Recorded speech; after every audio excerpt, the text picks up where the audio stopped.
Buong giting na naglaan ng seguridad ang Regional Mobile Force Battalion ng NCRPO sa isinagawang charity event at pamamahagi ng relief goods para sa mga pamilyang labis na naapektuhan ng nagdaang bagyo. Yan ang balitang hatid ni Patrol Woman Maria Danica Bungo. Idinaos ang isang makabuluhang charity event sa Rizal Memorial Coliseum sa Malate, Manila at namahagi naman ng relief goods ang mga kapulisan sa Aplaya Covered Court sa Barangay 649, Baseco Compound, Manila. Ang aktibidad ay pinangunahan ni Police General Nicolas D. Torre III, PNP Chief, bilang bahagi ng relief operations para sa mga mamamayan na nasalanta ng katatapos na bagyo.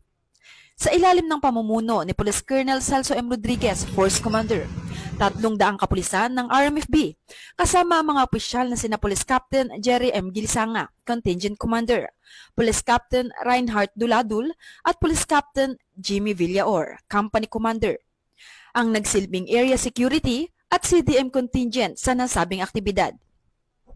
Dumalo rin ang iba't ibang mga opisyal mula sa NCRPO upang ipakita ang kanilang suporta at dedikasyon sa pagtulong sa mga biktima.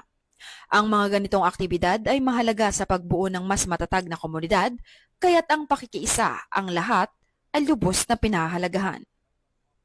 Ang ganitong aksyon ay patunay ng mahigpit na pagsunod sa 5-minute response time na ipinatupad ni PNP Chief Police General Nicolas D. Torre III at nakahanay sa 5 guiding principles at AAA policy framework na Able Active Allied ni NCRPO Regional Director Police Major General Anthony A. Abirin para sa ligtas at disiplinadong serbisyo para sa publiko. Muli, ako po ang inyong Police News Network Correspondent, Patrol Woman Bungo, alagad ng batas, taga-taguyod ng Balitang Pulis.